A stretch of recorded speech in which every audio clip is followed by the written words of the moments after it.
countrymen, lend me your ears. My name's Eric, sometimes called the ghost of Christmas always. Because, like a lot of us, perhaps right now, I have the Christmas spirit in my heart.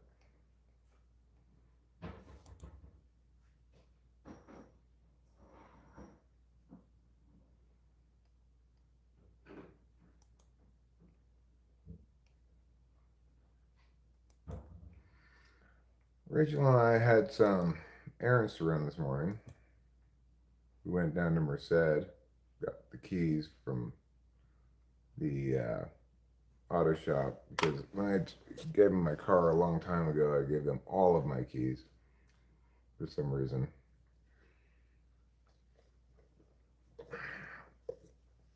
So, and of course, we didn't expect it to take anywhere close to this long. So I figured, well, I can do without my keys for a few days. But it stretched on too long. We needed to get at least the mailbox key.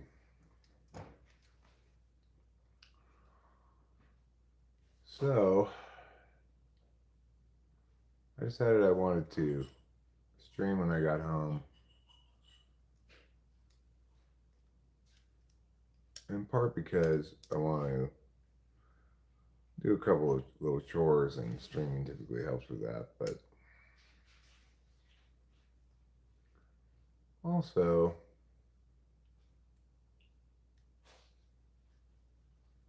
I just kind of felt like chatting with people, I guess. I had a nice stream yesterday, despite the challenges at one point in it, and some of the disruptive stuff that I had to deal with, and I probably misidentified as being something worse than it was, you know.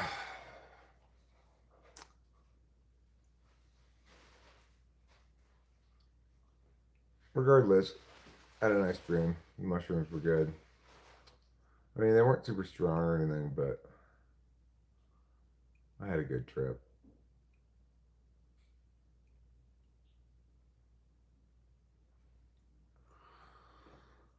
I have been experiencing a little bit of issues with this opening to the sinus that is almost there, right? But I came up with a pretty good solution to it, and it's working pretty well. I actually went and got some Polyfix or whatever it's called at the grocery store, put a little bit over that spot of the gum, and it seems to be have successfully addressed the problem. I give you a kiss. Of course, darling. I love you. I love you too. So, we did go to the grocery store today, which we needed to do. Oh. Thank you. You're welcome. Got some Benadryl here. Where would you like the deodorant? In the bathroom somewhere. Like And I don't know, up on the medicine cabinet or something. Okay. Or wherever. I'll put it on the medicine cabinet. Okay.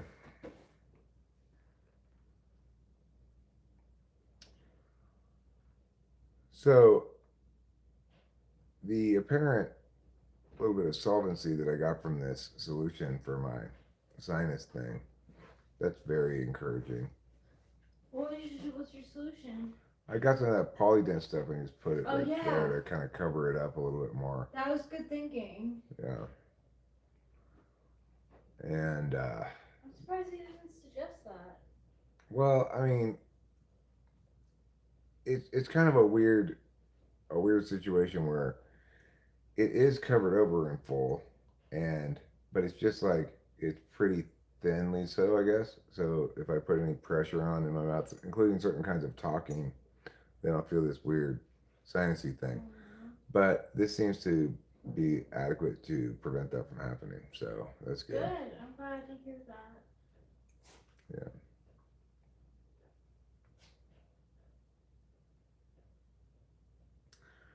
I watched some more Dime Store Adventures this morning. I'm just struck by how criminally underappreciated that guy is.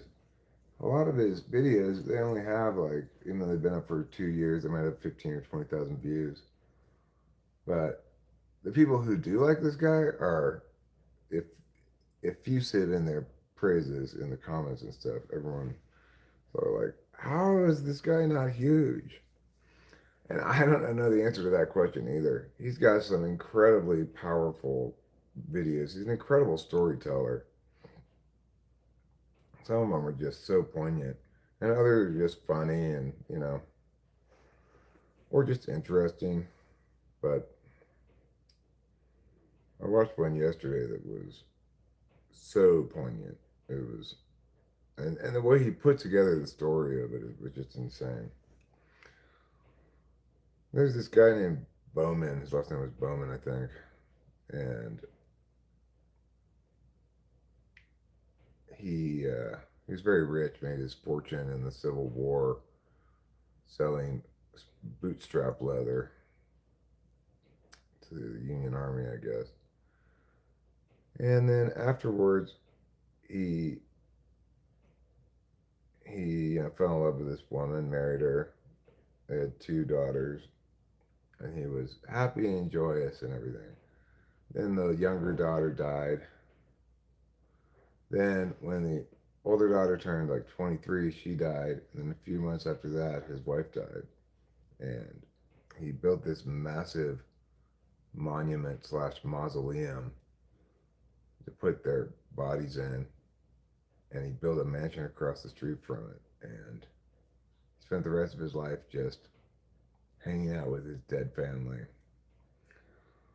And the monument or mausoleum he built is just crazy, crazy big, and also in the front of it there's a statue of him in white marble, grieving, just anxious to get back to with his family, in the afterlife, presumably. Oh, it just here come the fucking waterworks. It was brutal, really. And it was so beautifully told that you didn't really realize just how brutal a story it was until the very end. What's interesting is that the that guy set up a trust fund to maintain his mansion and the monument after he died. And as part of that arrangement, they had a couple of people who were living in the mansion and keeping it keeping it in good condition for as per the terms of the endowment or whatever. But one of the people who was living there and taking care of the place, it was him and his wife.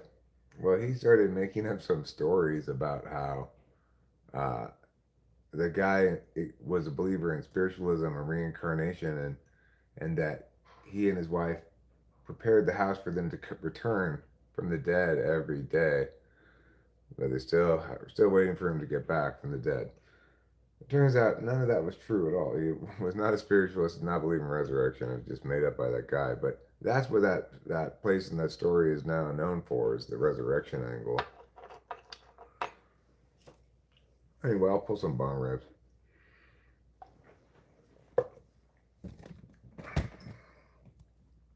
And then maybe we'll go to the street, bring trash cans in. Because I got some full trash cans in here to dump out.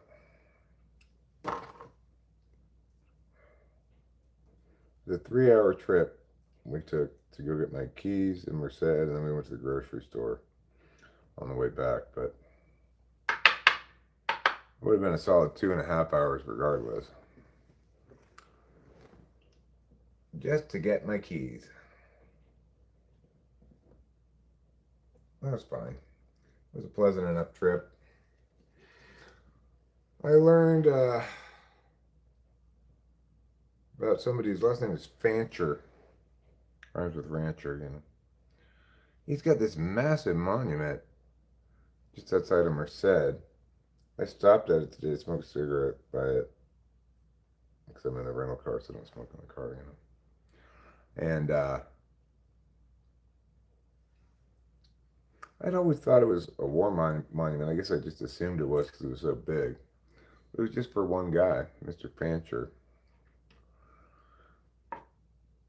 It's quite massive.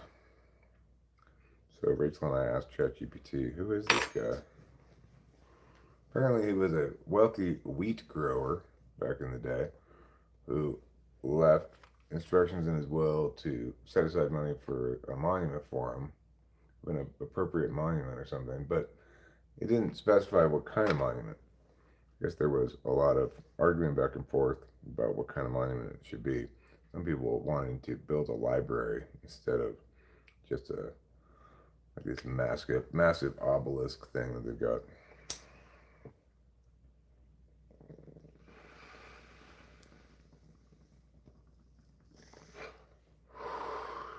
Well, at the end of the day, they got the obelisk.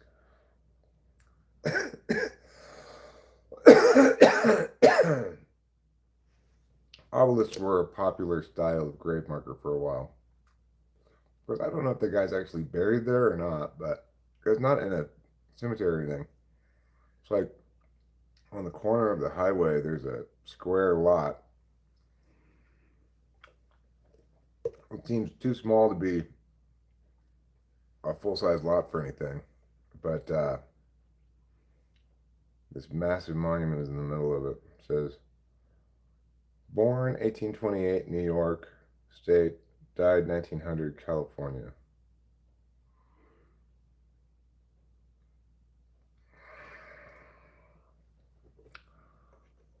Well, who remembers Mr. Fancher now? I guess what's ended up happening is that people like me who drive by and stop at that monument end up Googling it and saying, who is this guy? Why does he have such a massive monument?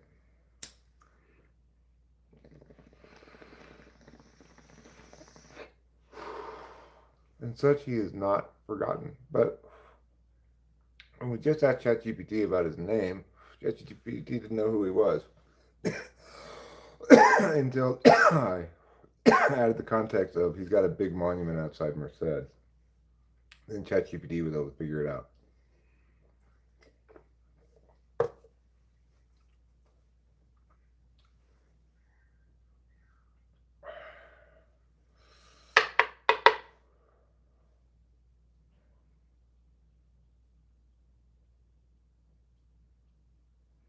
Anyway, I'm watching a lot of videos about gravestones, graveyards, legacies left behind by people and stuff.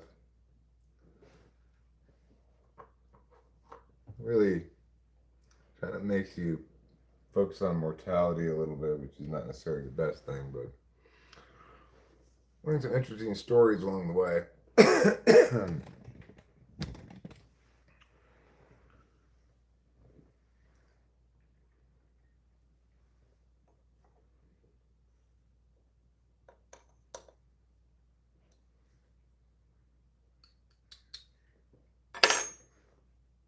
Hi, Rachel.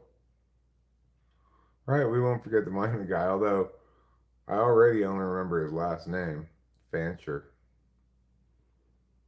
Maybe George Fancher?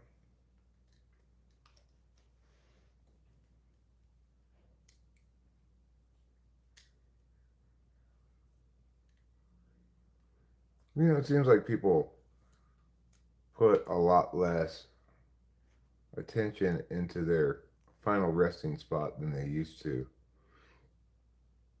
Like a lot of people in the olden days, if they had the money and the wherewithal, I guess, to do it, they would have their monument carved for them while they were still alive. And then, kind of put a lot of attention into structuring how their death goes and after death. Nowadays, I don't think people are as obsessed with that stuff. I think death is a lot further away from people these days than it was in the olden days. And we all just kind of prefer to not think about it. But in the olden days, people died all the time of of weird diseases that you're not even sure what that is, you know? Like, they died of like glummy organs or something.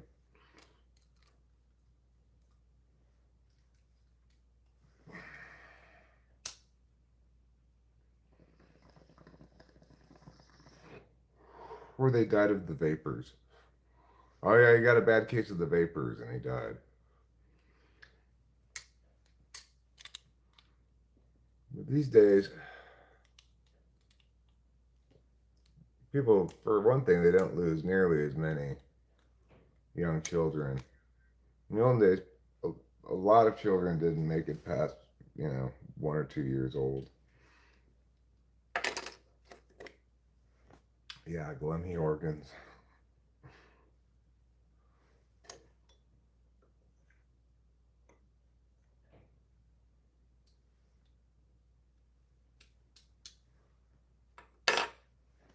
Xmas is in the time, and the time is now. Well, it's not quite now. Christmas is not until actually Thursday, but it is the Christmas season is now for sure.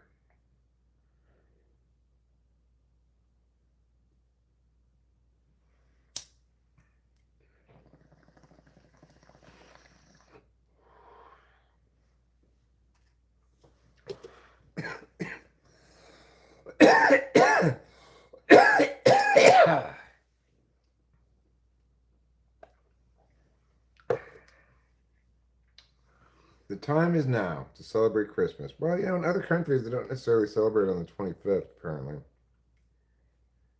We had a conversation with Rachel's sister the other day. She was saying that they celebrate on the 24th in Czechoslovakia. I mean, Czech Republic or Czechia or whatever you want to call it. The best thing about Christmas is that I get to say Merry Christmas. You do get to say that. You could also say Happy Holidays if you wanted, or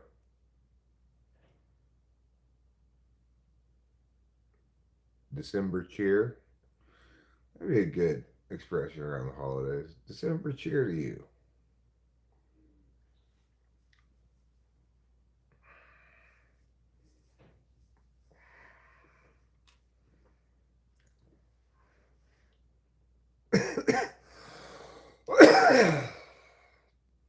Happy holidays comes second. Yeah, I don't really say happy holidays much myself. I tend to say Merry Christmas. But, you know, not everybody's Christian.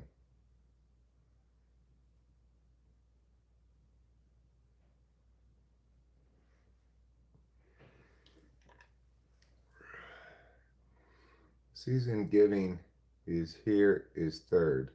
Season of giving is here comes third. The 3rd of January? That's late. Or the 3rd of December? That's early.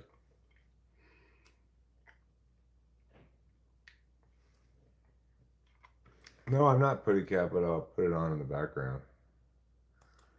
I didn't know it was on. When does SC play?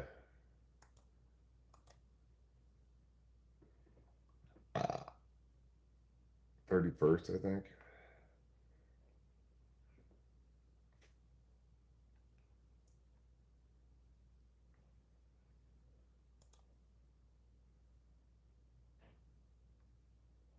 Toledo versus Louisville, huh?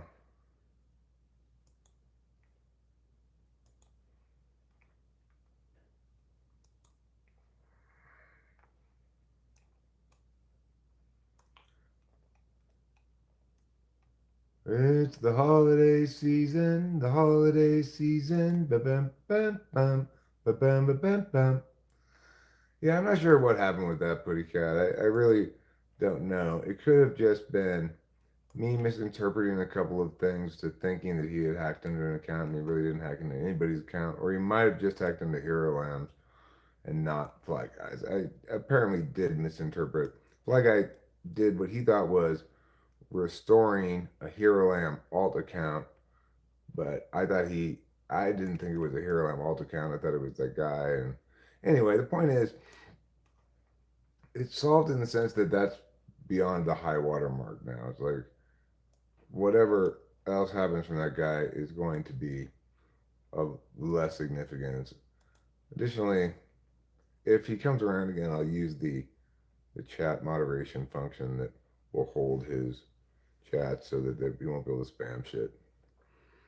And once he already achieved more than he could have possibly hoped for, really, because he got me all concerned about um, hacking threats and stuff. 3 bowl games today. Let's see who they are.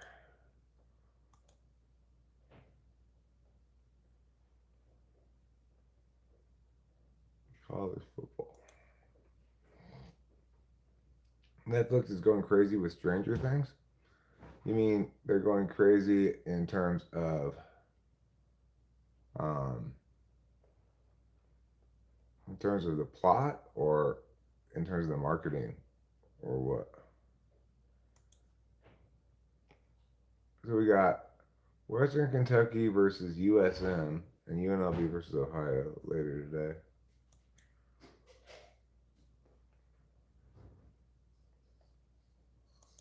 There is a bowl game tomorrow, huh? Cal versus Hawaii. Well, that's cool. I might watch that.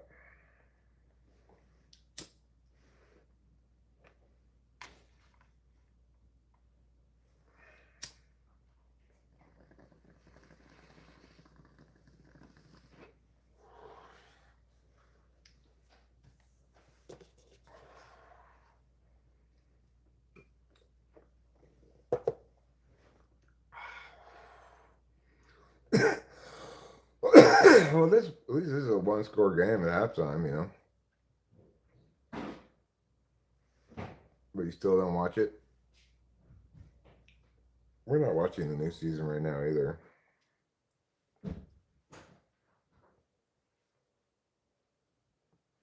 Tomorrow's game is 8 p.m. Eastern. Just make sure you go to bed so Santa can visit. It's good advice.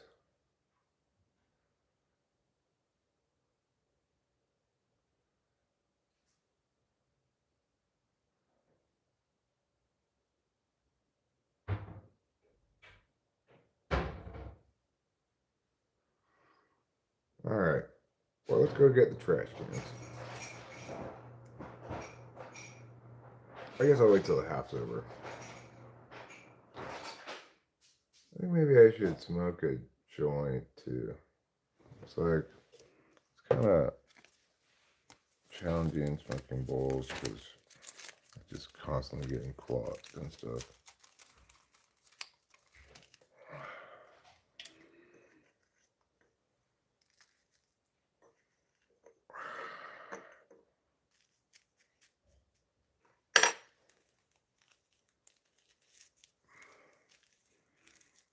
There we go.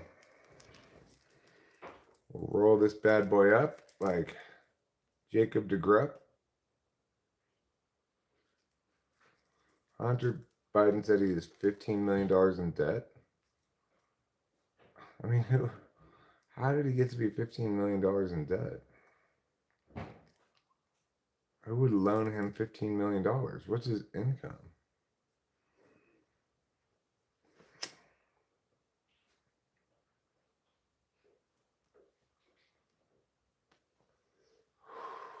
In that instance, I would blame the lenders for extending somebody who's obviously not good for $15 million, $15 million worth of credit.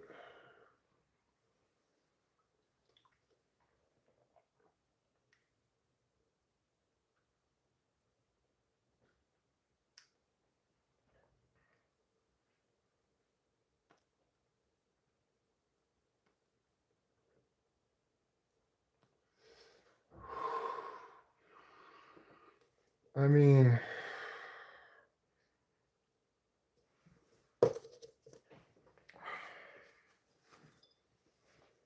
I'm not that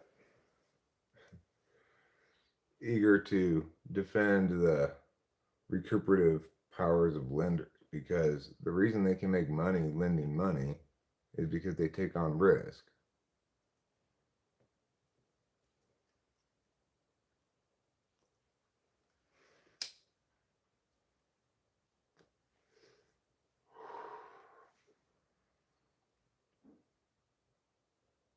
Hunter litigation debt? Well, I don't know anything about it. Caring about things like that is just being like a team person anyway. So, like Hunter Biden's not even a politician or anything.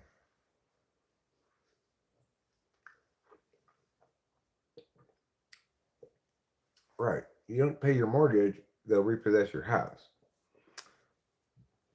For sure. But the point about student loan, for example, is there's nothing to repossess. If you don't want to take on that risk, don't lend that money.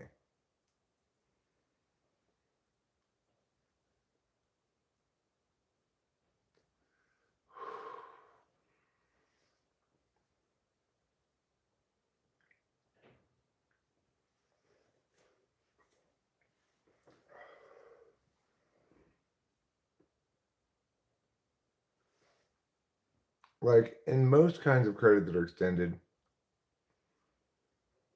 there's no ability to recoup via garnishing wages and stuff like that, because it's understood that the lender chooses to take on that risk to get that profit, to get the interest.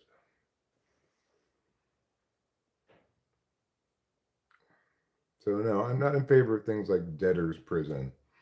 And I don't about that. Well, it's like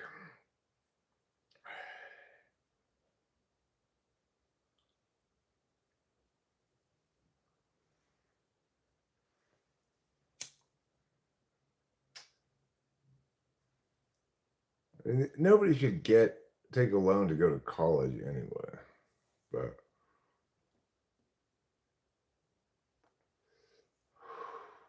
since when is the taxpayer on the hook? It's the lenders who are on the hook.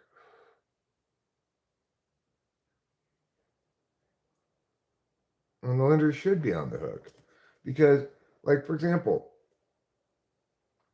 people buy insurance. Most people pay way more into insurance than they ever get back from it, right? But sometimes somebody has a big accident or whatever, and the insurer loses money on that person. And that's fair and just and right, because insurers, the only reason it makes sense to have insurance is if it actually pays off when something bad does go happen, right? That does happen. So the same thing with loaning money. The reason you're able to make so much money as a lender is because you're taking on the risk of somebody else having your money, and you might not get paid back. Well, the federal government should not provide student loans. Regardless, it's that's not the problem, right? That's a separate problem. So it is the case that the federal government should not provide student loans. And it is also the case that if the federal government does provide student loans, then they ought to be subject to the same burdens as any other lender.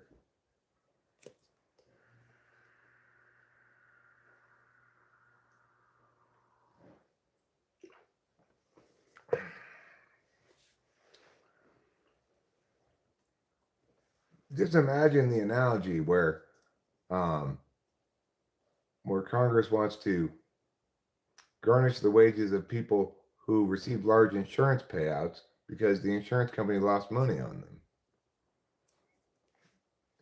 That's their business. But yeah, I agree with you 100%. The federal government should not be giving student loans. But I mean, the taxpayer was on the hook when the government decided to give student loans. The time to object was then, not now.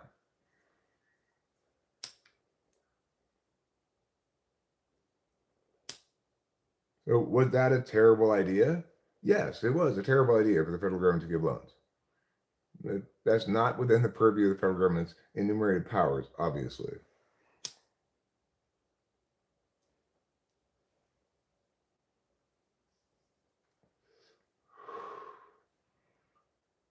So State Farm gets screwed then. Right. But the thing is, when acting as an insurer, the federal government must be an insurer. When acting um, as a loan place, the federal government must behave as a loan place. You can't have the federal government provide what are so-called loans, but they aren't subject to the same rule as other loans.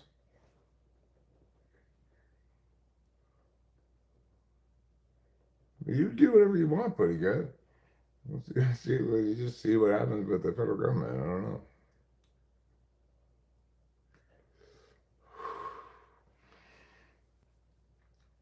Is it bad that taxpayer money is wasted? Yes, obviously. No matter how much taxes we end up paying, um, the federal government will find some way to spend it. When is this phone call going to happen, Rachel? Is it today or tomorrow? Yeah, it needs to constrain itself to its enumerated powers.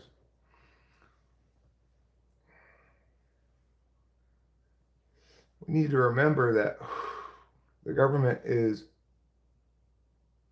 for most things, the least well equipped body to do the job. All right, sure, no problem, Rachel. Um, there are certain kinds of things that only the federal government can do, like national security stuff. It still doesn't mean they do a good job of it, um,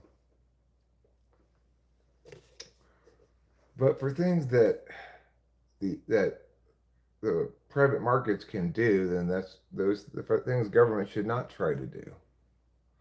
Like, if in fact it was a good idea to give a lot of people loans for going to college, then the private equity markets would provide those loans to those people. The only conceivable explanation for why the federal government would do it was because they wanted to give loans to people who private equity lenders would not give loans to. So, for example, of how you cannot trust the federal government to make good decisions about stuff that private sector bodies make ought to be making decisions about. Because obviously, if you're going to lend money to people, then you have to be very good at evaluating risk so that you win in that gamble rather than lose.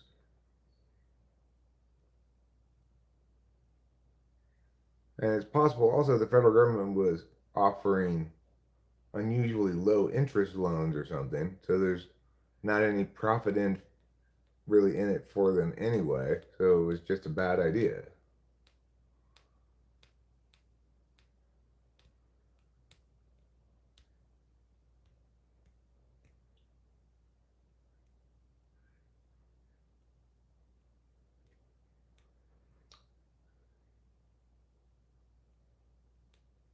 In general, also, anything that might qualify as in-kind benefits, like federal low or no interest loans to people of questionable qualification, that's essentially an in-kind benefit of a loan that the federal government provides that necessarily displaces actual private sector lending that might fulfill some of that need. Well, actually, the thing about the car company bailouts is the car companies actually repaid all that money. A lot of people don't know that part.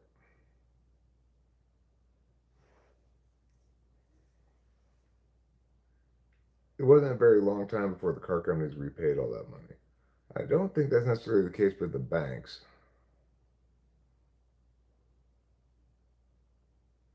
I'm still trucking.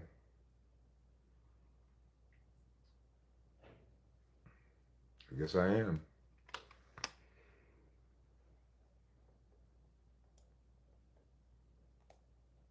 Either that or I'm trucking again.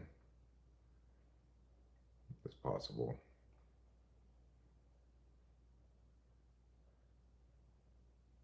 Uncharted waters. Everybody left in the college football playoff is big name team.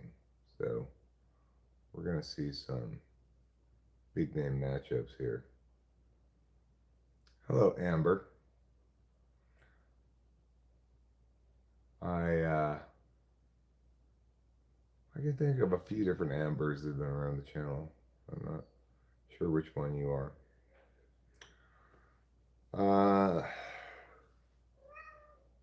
Right. I get the need for banks to not fail, because when a bank fails, then what happens to everybody who's got money in that bank, And the FDIC insurance doesn't cover that much, I guess. Okay. Yeah, I know who you are. You're I think some kind of NFJ, right? If I remember correctly. You've got beta quadra eyes.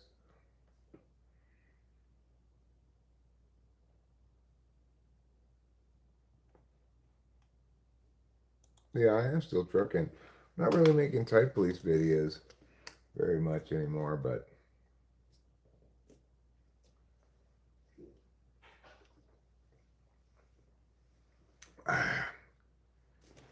yeah, right. I'm married to my wife Rachel now. I don't think we were together when I was doing stuff with you, me and Rachel, but she and I made some type police videos together. She's an INFJ, and you know, nothing nothing provokes quite such a storm of controversy as a type police video. And ultimately that's kind of why I stopped doing them, is just I called a couple of people out on their not being the type they thought they were. They were not ENTPs, and they freaked out. A lot of drama ensued. Regardless, I always was having a type police stuff. A lot of drama ensues, a lot of hurt feelings. Even when I try to be as nice as possible about things.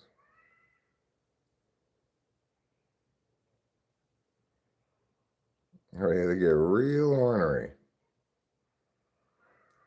Yeah, exactly. It makes it a little bit more high stakes than I like. And it's a tricky thing to manage, because it's like if I'm type policing somebody who's got kind of a small channel, then it might feel like I'm bullying the little guy, to the viewer, even if I'm trying to be nice and everything. But it's a tricky line to walk in a lot of ways. I came in here to get my glasses.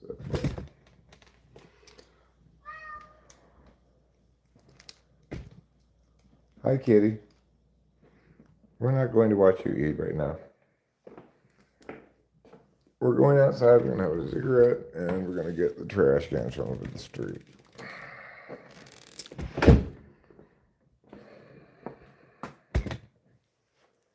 So yeah, I live in Mariposa now. Rachel and I moved up to the mountains.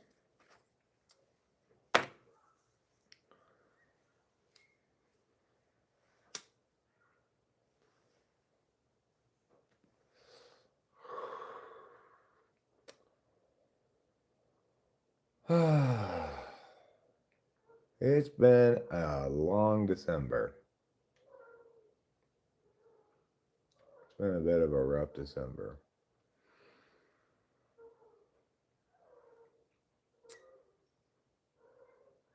My car's been in the shop like all month. I've had a rental car. This problem just spiraled out of control. And anyway, I should get the car back on Monday. But it's been stressing me out because like every additional thing was more time plus more rental car cost plus a bigger total cost on the repair bill. Anyway,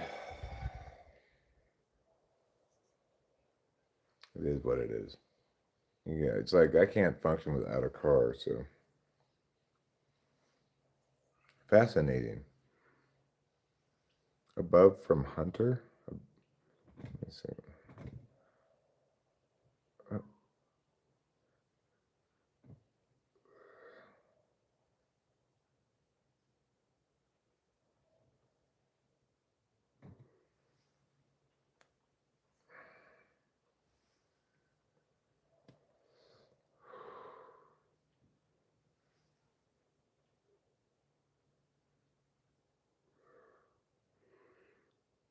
I mean, it's such a silly thing to say, though, because who in the world is prioritizing illegal immigrants over war heroes? It, there's nothing about the way that illegal immigrants engage with society that comes at the expense of other people.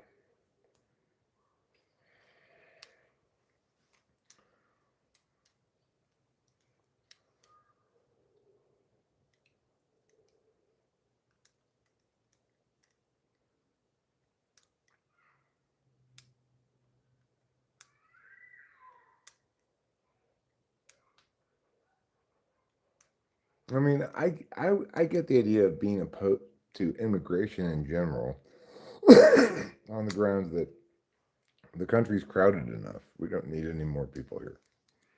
That's a fine grounds to not want immigration at all, right?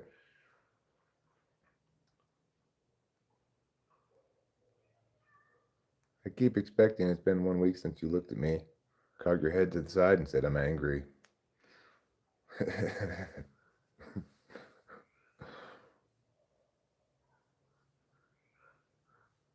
What song is that? Been 1 week since you looked at me, got your head to the side and said, I'm angry. Is that what he says there? I never knew that's what he said there.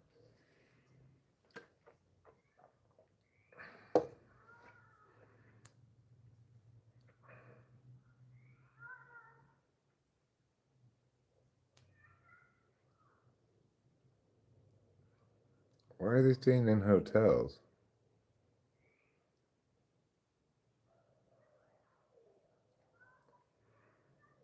I can't know for sure what the 1,000 yard stare is talking about, but I'm pretty sure I agree with it.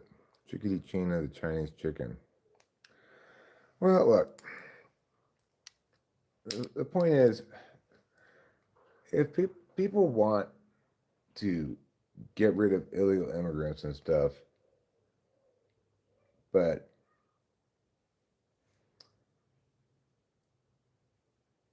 I don't think it's really their reasoning. Like, you can point to things where illegal immigrants do cost some resources some places and ignore the benefit to the GDP, the paying of taxes without receiving government programs and stuff.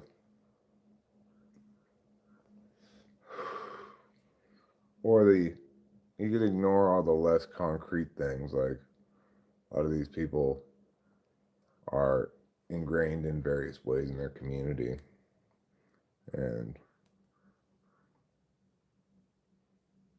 and have connections with people who are American citizens. Maybe work for them or something. Maybe you ignore all that stuff and you say, okay, I want to get rid of illegal immigrants. Fine. But the idea that we're prioritizing them at the expense of war heroes is ridiculous. It might be the case that we could do more for war heroes, and it might be the case that we could do less for illegal immigrants. But it doesn't mean that one's happening at the expense of the other. It's just incredibly poor reasoning.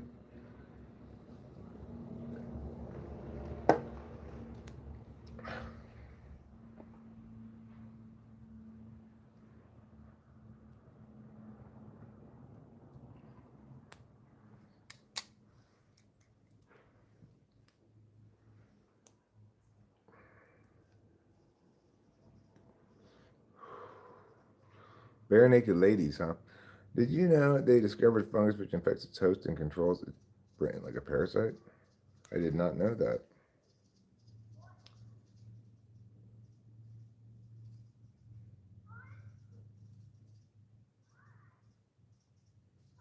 I did not know that.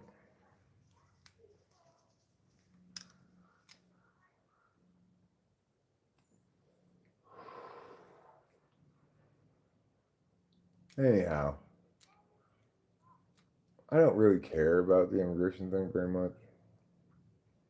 I oppose the deportations, but I recognize the executive branch's legitimacy in executing those and that it's in keeping with federal law and such. So, I don't really have a big problem with it.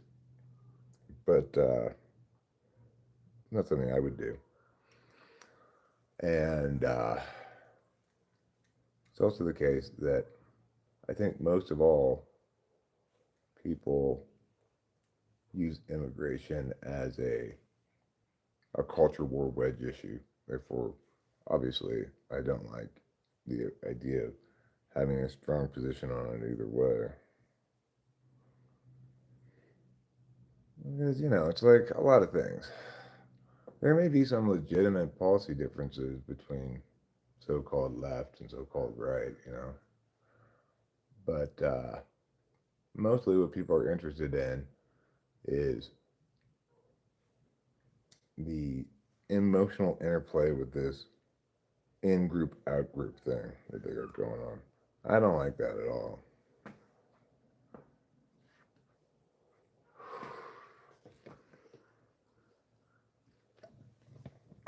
I think that is the problem that prevents people from being sane and reasonable about stuff.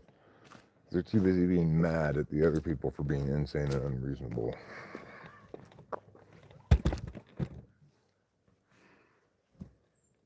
There are some places where anger doesn't have much of a place. Politics is one of them.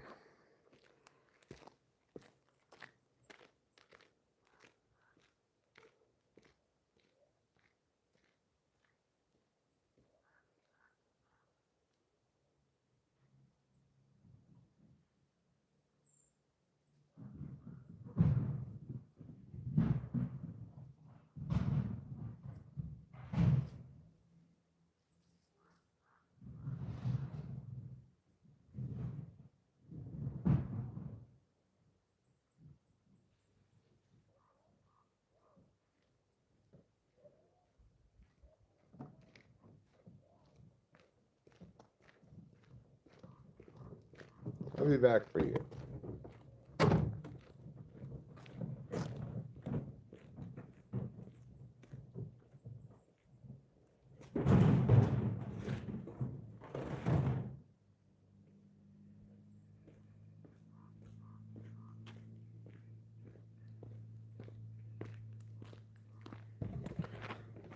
Well, this poly grip seems to be doing the job I hoped it would do pretty well.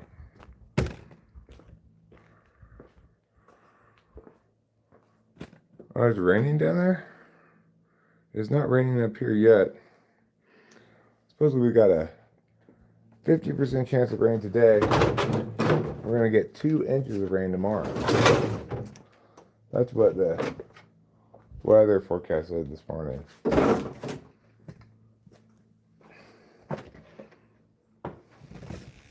Well, I don't know. It's been promising us heavy downpours for quite a while now, and it keeps just giving us nothing.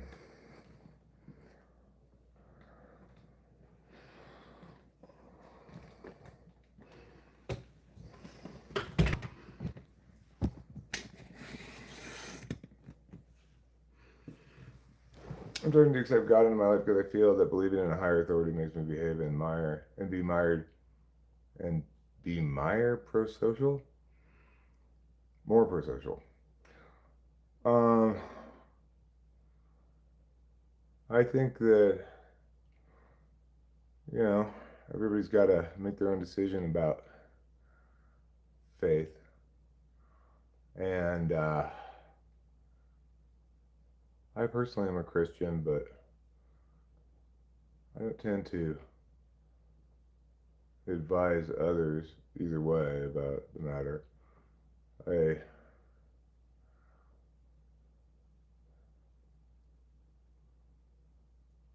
personally I find that it's fine to incorporate a magical thinking frame into my totality of frames,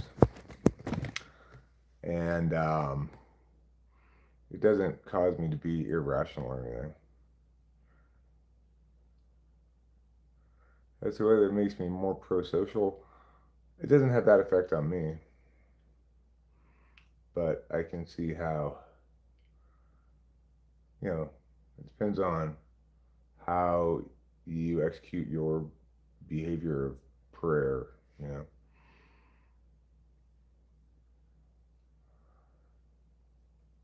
No issues this fire season.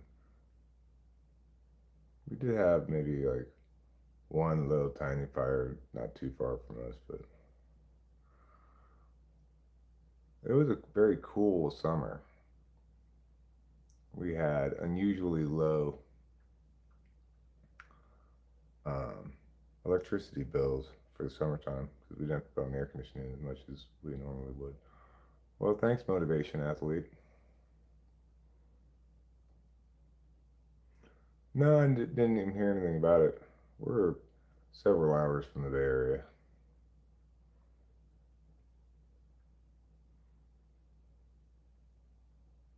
We do have the worst electric company, PG&E.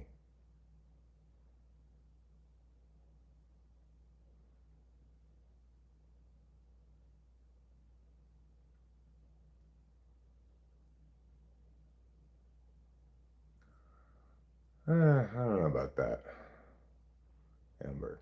People have different relationships with faith. For example, I started praying when I quit drinking alcohol, and one might say that all I needed was to look in my own eyes and see the depths of my despair, and surely that was enough. But it wasn't.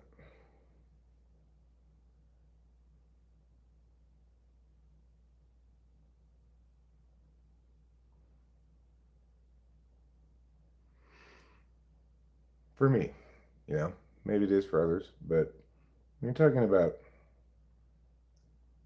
how you want to be as a moral agent engaging with the world, some of that stuff is appropriately dealt with a magical thinking frame. And depending on what parts of yourself you're addressing with that frame, it's conceivable that you do become a better version of yourself by engaging like that. I don't know. Just because I don't doesn't mean other people don't.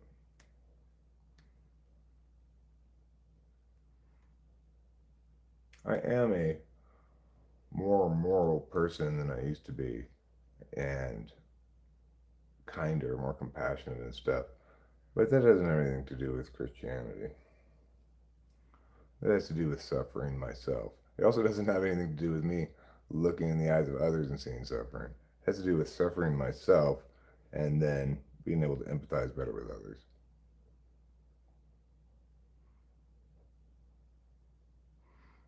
Going to church to meet chicks is fine, you know. It's not a bad place to meet chicks.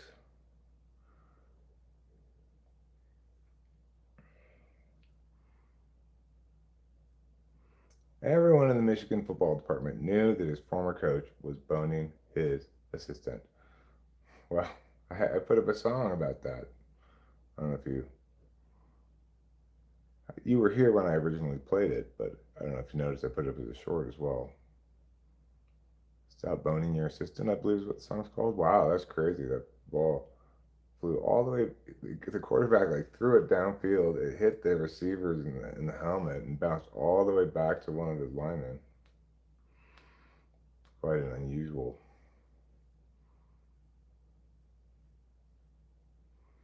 And Moore started acting weird when he got wind of what was about to happen to him. Cray cray. It is pretty cray cray. I can't believe that bounced so far back.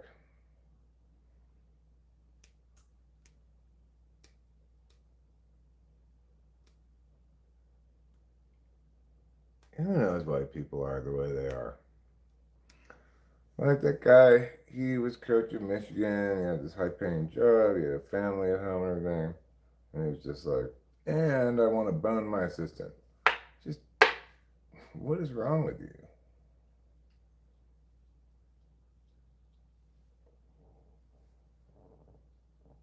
Yeah, I'm enjoying it so far. Picking up chicks at a funeral seems a little bit more crass than church. I don't go to church myself, but some people do go to church.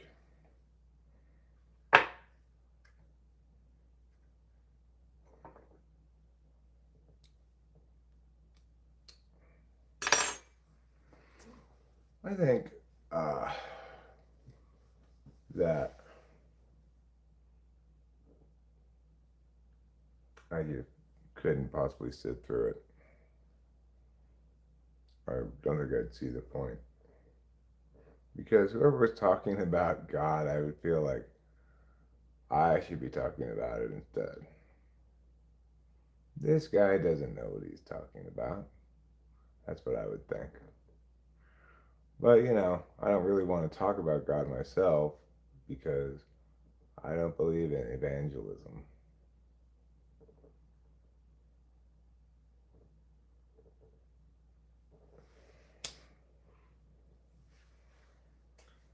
I think it's bad.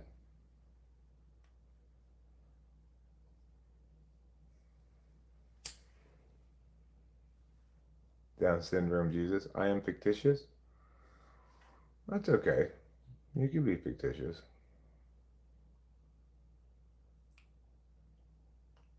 You're still correct about the highest virtue being forgiveness.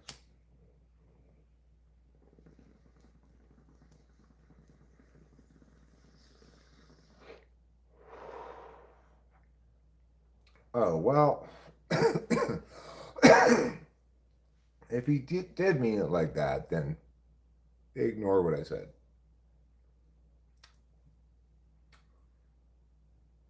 Because I don't think it's good to try to be more communitarian. That's not a good thing. It is the case that as a society, we're becoming very fairly disconnected. I don't think that's splitting hairs necessarily, but it is a little bit legalistic, but that's fine. Legalistic arguments are fine. Yeah, at least they attempted it versus going for it. Proselytizing, the same as evangelizing in my mind. Is there a difference between the two words?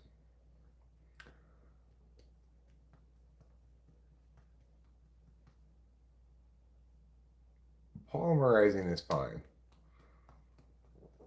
I don't want to do it myself, but if somebody wants to give me polymers that they've polymerized, fine.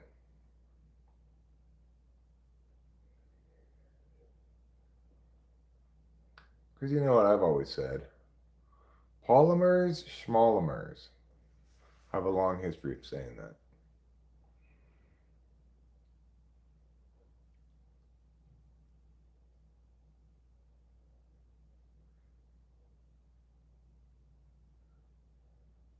You know, say, you know, say. You don't know if they're synonyms or not?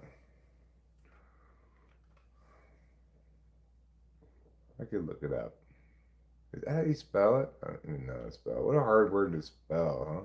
Proselytize. Who even knows where to begin with that? Well, I mean, you know where to begin, I guess, with P.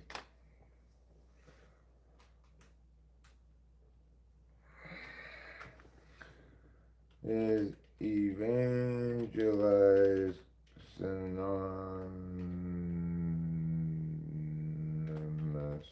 with proselytize?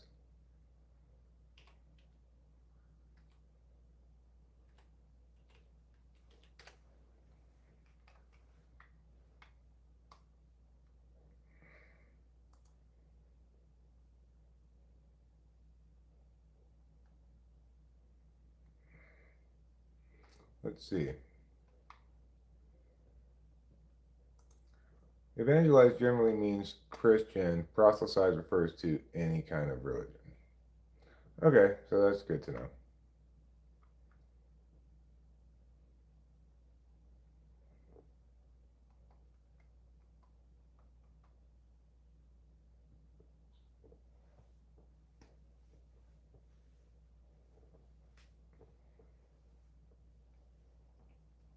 Yeah, I guess you can evangelize without trying to convert somebody if they're already converted, maybe. Whereas you can't proselytize without attempting to convert somebody. So that's interesting. I'm glad I looked that up.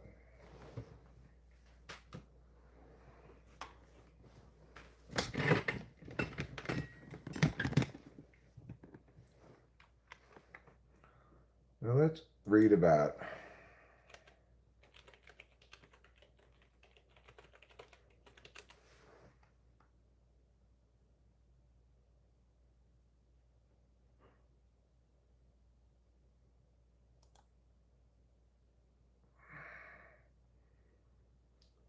George Hicks Fancher Monument.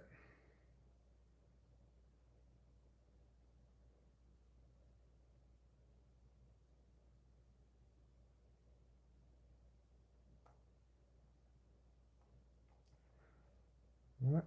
That's not. Why did my browser switch to Yahoo?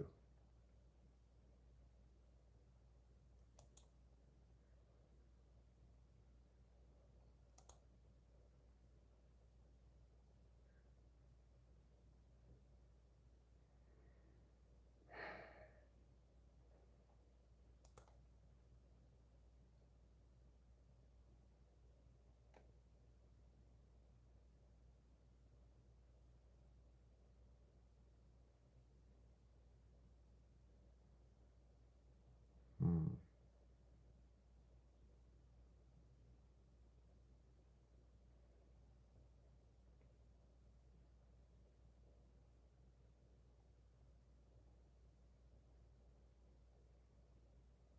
Uh,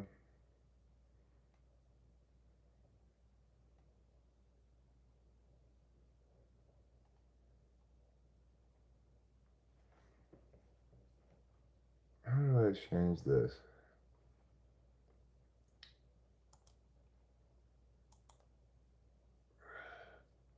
What is this?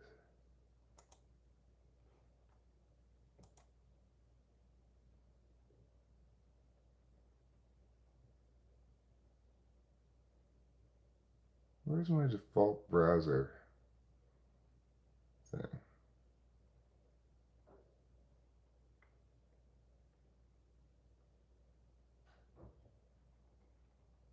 Settings?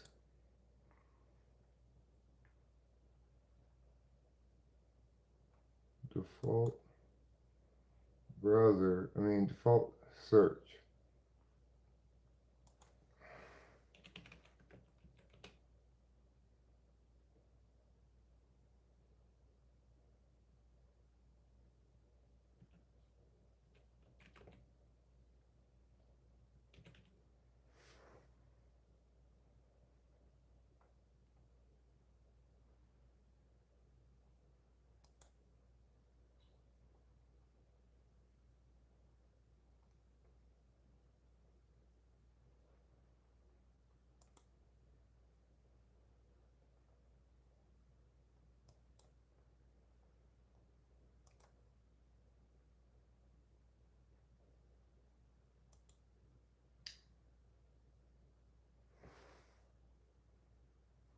Why isn't Google my default search?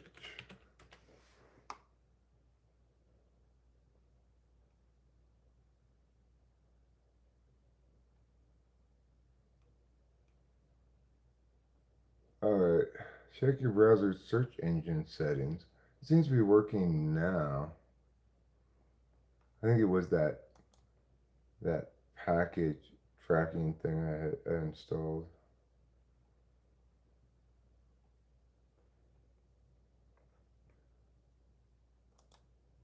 Alright,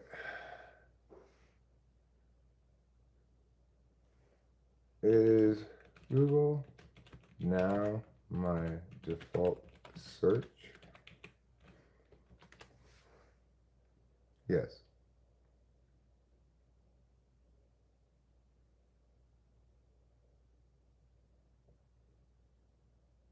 got it. Okay, well, I fixed it. That's good. When's the last time I drank a Yoo-Hoo? I don't think I've ever drank a Yoo-Hoo in my entire life.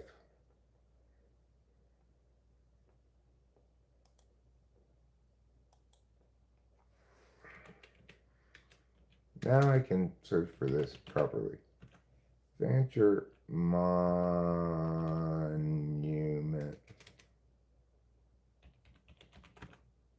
Merced, California.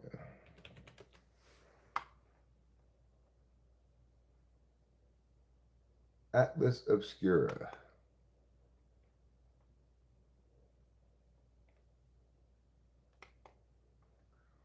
All right, let's read about this.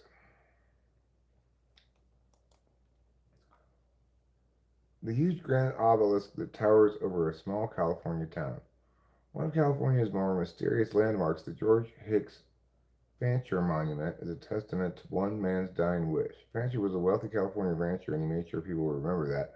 His will stipulated that $25,000 be used to erect a monument in his honor, and the project was a 68-foot tall granite plinth towering just off California 140.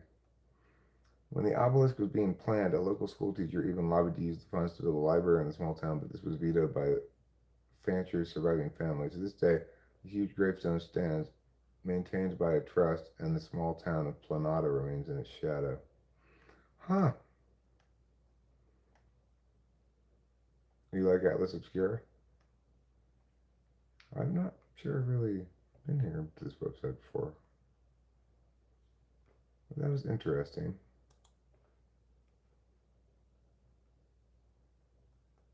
This one says the Fancher obelisk, what is and isn't inside it. The largest tombstone in the state is 68 feet tall, weighs 1,000 tons, is made of granite, cost $25,000, and was erected in 1911. So that's interesting. I didn't know it. Now I know it's the largest in the state. And it's just outside Merced. Of course, I'm talking about the Fancher obelisk. Fancher, born in New York State in 1828, came to California to pan for gold in 1850. After 6 years of prospecting, he farmed in Stockton for 13 years before coming to Merced in 1869. Once here, Fancher established a 4,000-acre ranch dubbed Bear Creek Ranch and partnered with his brother in banking.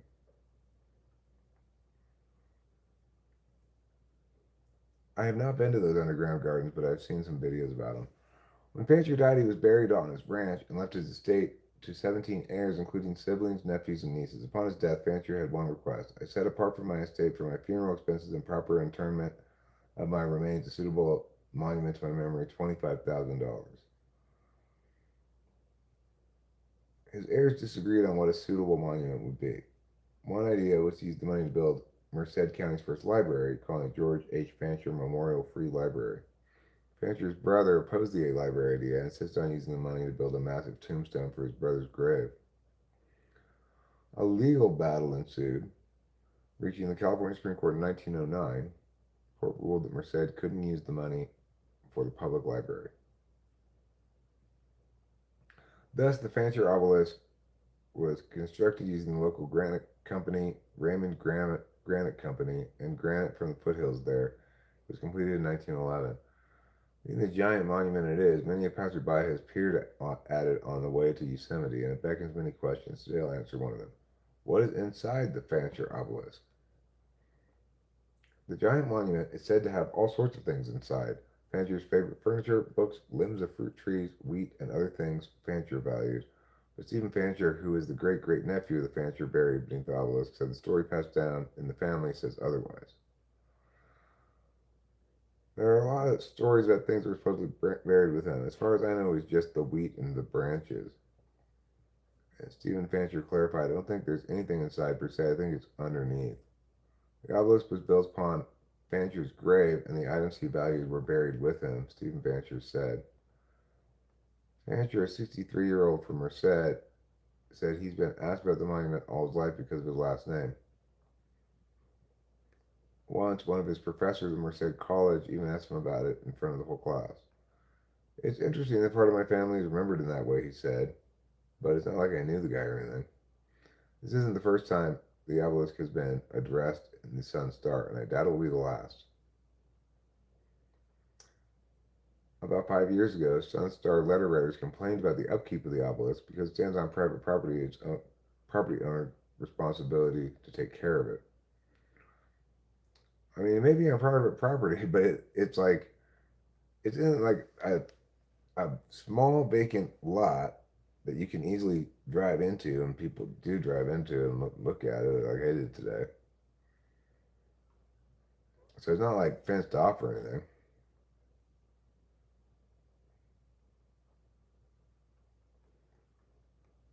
Um, Fancher established $1,000 trust in his will to maintain the monument.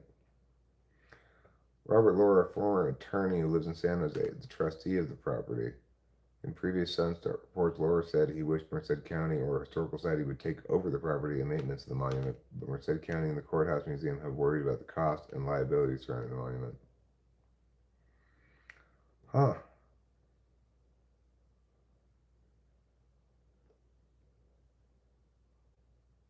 I think most people do what Stephen Fancher does. They drive by once in a while and wave.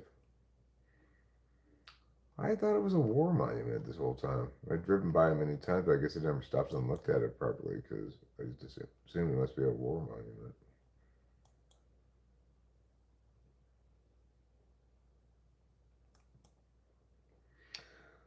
So that's something interesting that Rachel and I stopped and looked at today. It's the largest monument gravestone marker in the state of California. That's pretty crazy. It's just like right on the side of the highway there, and Passmer said completely out of place with everything around it, you know. But he still remembered. We're still talking about him. Why? Because he had that big ass thing built for himself.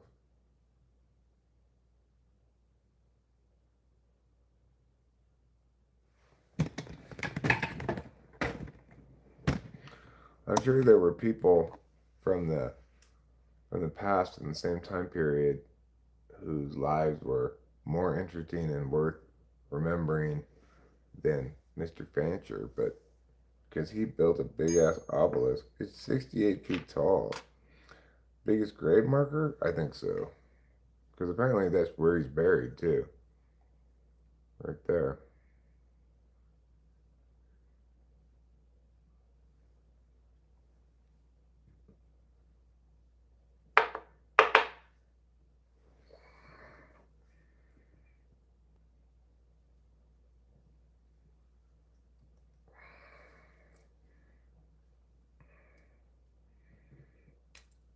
And it only has just like a few words on it. It just has his name, it says he was born in New York and died in California and the dates. That's all it says. It's like he has all that space to write all kinds of shit if he wanted to. And it doesn't say anything on it. All the way around is totally blank except on the front it's got his name and the dates. New York and California.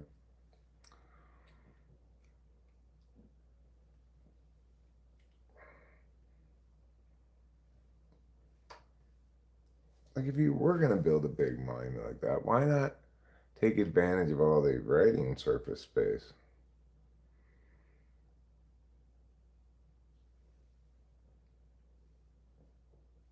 Let's just write some messages.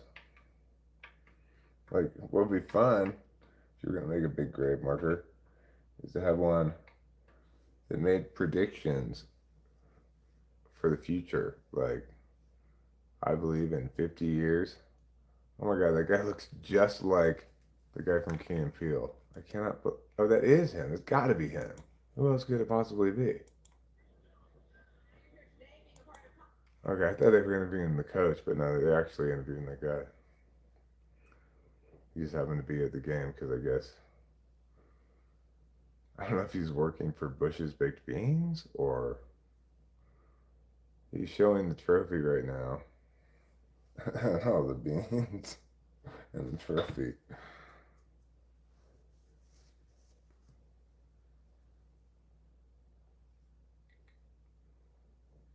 I mean, I don't think so. It sounds like they built that monument on top of his grave. So, what are they going to do? Are they going to move the whole monument to put more people underneath it?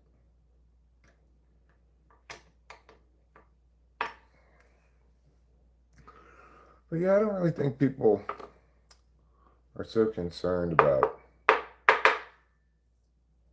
like the grave markers and stuff as they used to be. In part because people have a lot more ways to leave a record of themselves than they used to. He could put people next to his grave. I don't think he wanted anybody else next to him. It was all about him. He's like, I'm fucking Mr. Pancher, and I want people to remember me forever.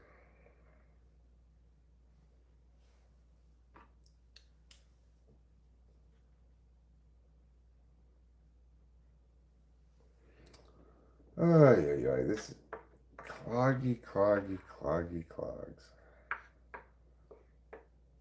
Why you gotta be so cloggy?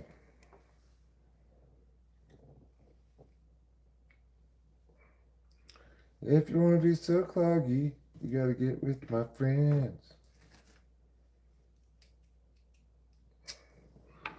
It's just bong resin all over everything. Cloggy Crush is great. Alright, let's try to pull this bowl though. Rachel's got a doctor's appointment. Not for not super long time from now. I think it's might be 3 o'clock or something. Let me look at the calendar. See what's on the calendar. I guess it's on Regal's calendar.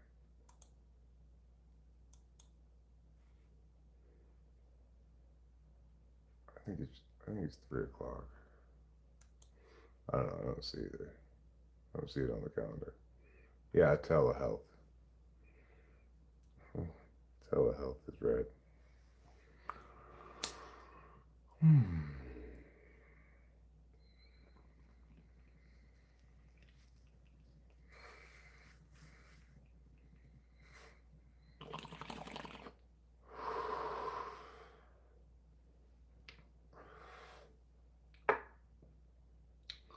Don't go being cloggy crotch.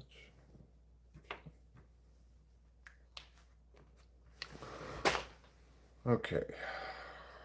Fork. Put this fork in the kitchen. 3:15. Thank you, Rachel.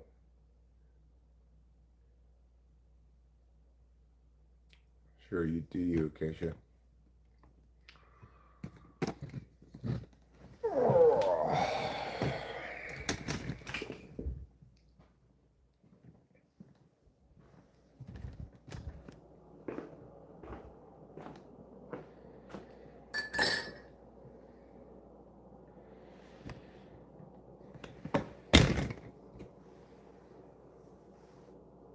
I can't believe how much worse Yahoo search results are than Google search results.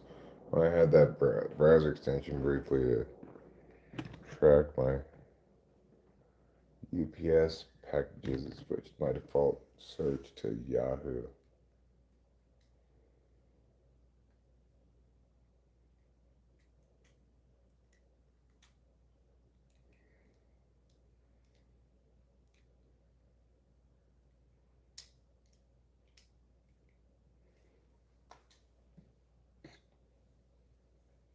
Anyway, I type things in the search bar and I get Yahoo results. It's like, what is this? I can't find anything that I'm looking for.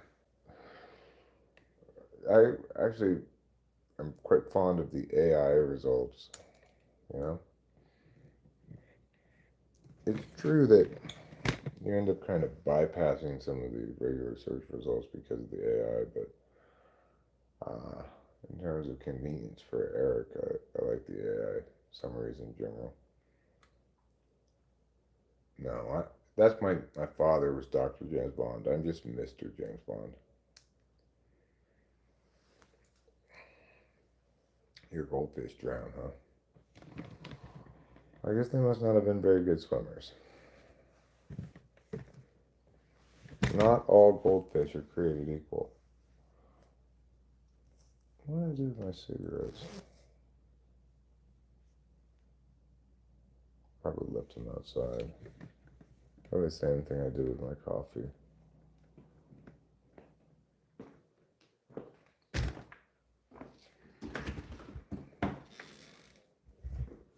Yeah, there they are.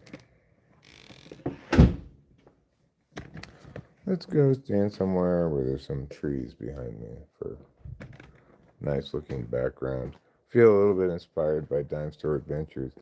He always situates himself somewhere outside and then he'll like stand or sit in one corner of the frame uh, and just show the trees and stuff. I guess I'll go this direction so I can see it as well. Seems a little hazy here. I wonder if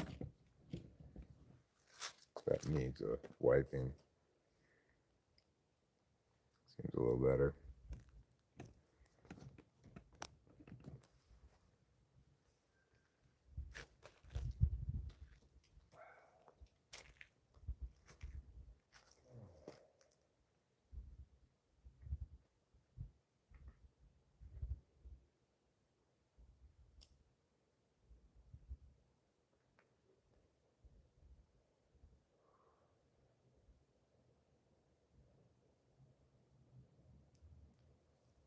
I'm really pleased that this makeshift solution I came up with. She's in bed.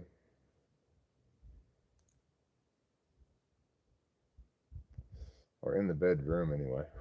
I don't know. She's maybe putting on makeup or something. Yeah, it's one of those things that she likes to do. Put on makeup.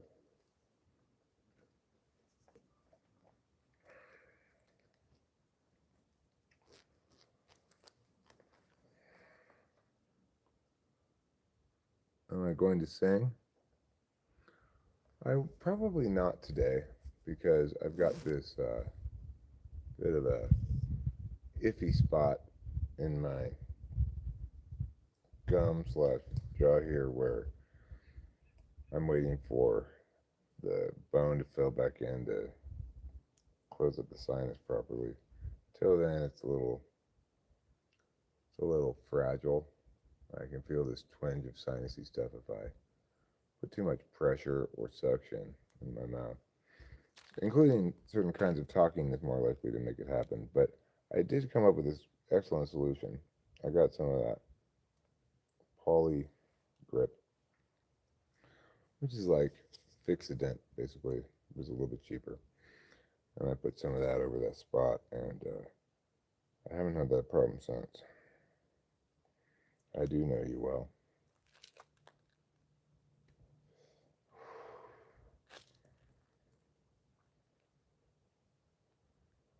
Rachel's got an amazing towel that I really like. It's covered in just endless lipstick spots all over it. It's quite dramatic looking.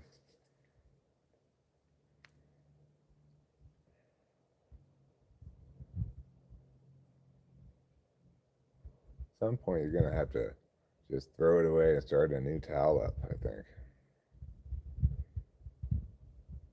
start a fresh towel. Won't take long before it too is all covered in lipstick spots.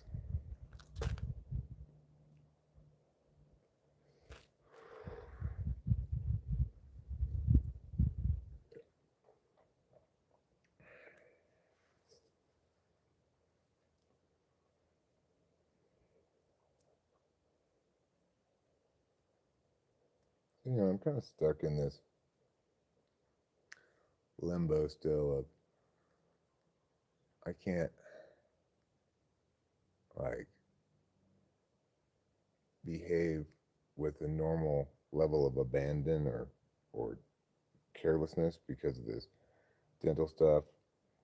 Probably another couple weeks before I feel like I can not not be pay close attention or anything.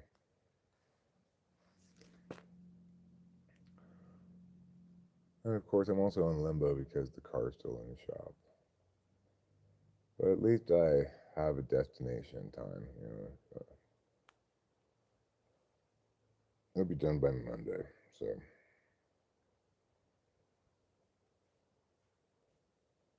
I extended the rental car this morning through to Monday.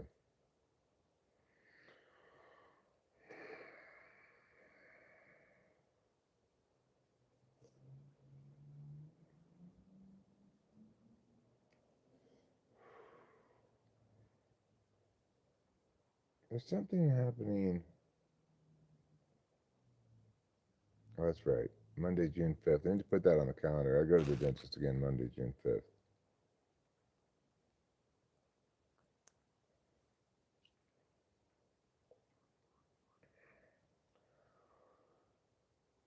Put that on the calendar. I think the neighbors are coming over this evening to talk to us about dog sitting their dog. Like maybe the 27th, I think Rachel said it was.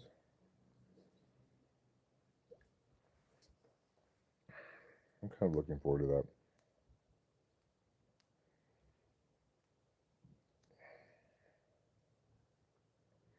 We might have to sleep in separate beds that night, Rachel, so that the dog can sleep with one of us and the cats can sleep with the other one.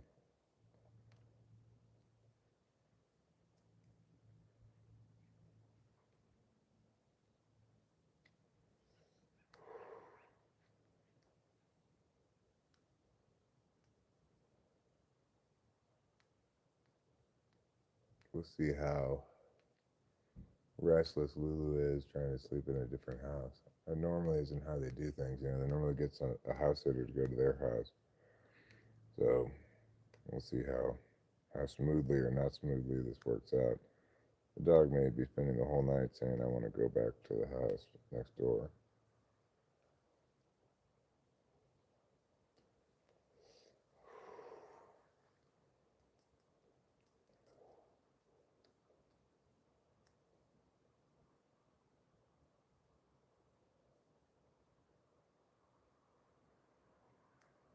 But I don't know. We'll see how it plays out.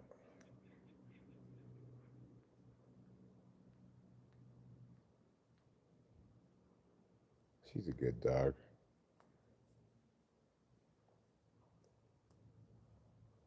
She's going to be pretty up there in years, it seems like, too.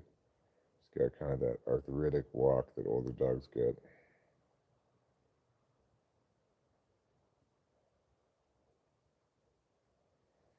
They said we could dog sit over there. Well, obviously, I don't want a dog sit over there if the dog will sit with us over here. But if the dog is continually whining to go home, then maybe I will go dog sit over there.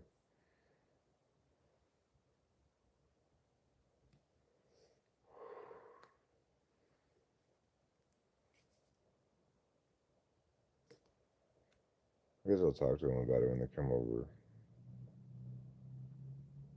See what they think. Because I don't know how long it's been since they've tried to have that dog stay anywhere but their house. Like when they're gone. Sometimes they take the dog with them, I think, but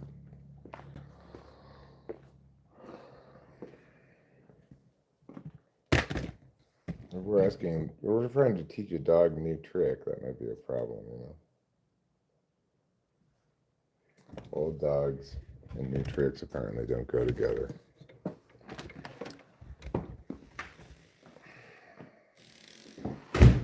All right. Let's see what's going on in the football game. 21-3. So Louisville's pulling away here. But here comes Toledo. Marching. Okay, all right, we'll go watch you eat.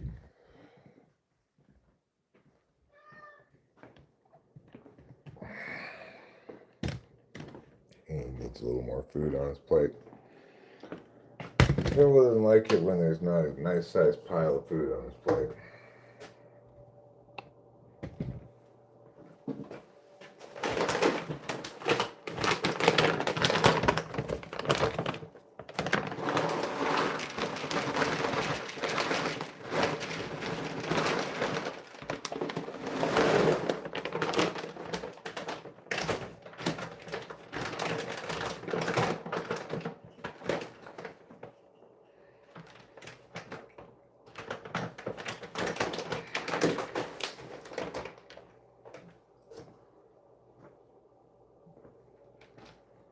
Well, we did a good job at the store today. We got a number of things we needed, including toilet paper, coffee creamer.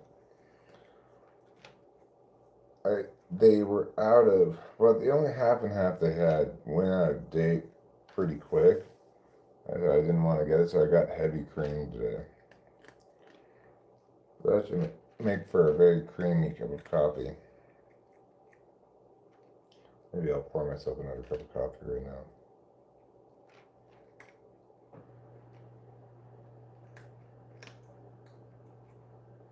Well, that was cool that Amber stopped by. I do remember her.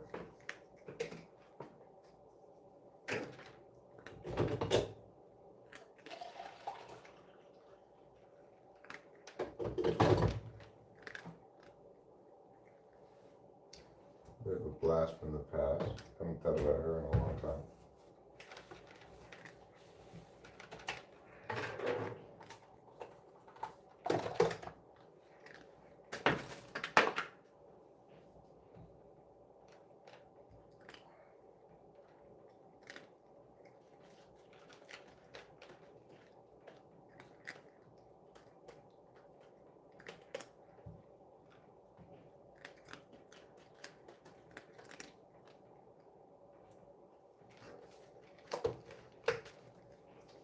Okay, I got my cup of coffee, and I think I will take out a couple bags of trash for it in the stream, and then I'll end the stream and chill out until after Rachel's doctor's appointment. Let's see what I feel like doing after that.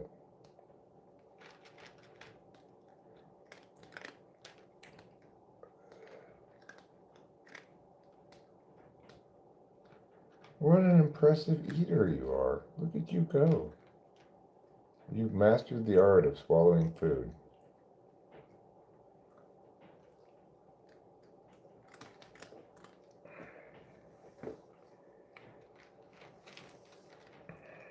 Hopefully, this will satisfy him for a while. I'm giving him a good long watch.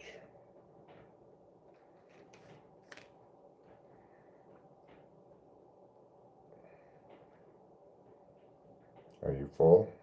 You want me to change your water? Let me change your water.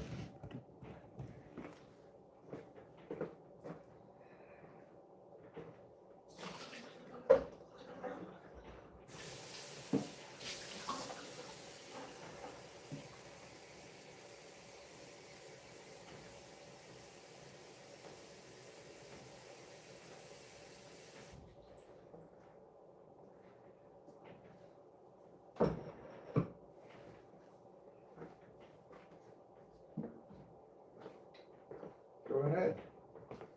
Drink your fresh water. It's fresh and delicious. Like nature itself.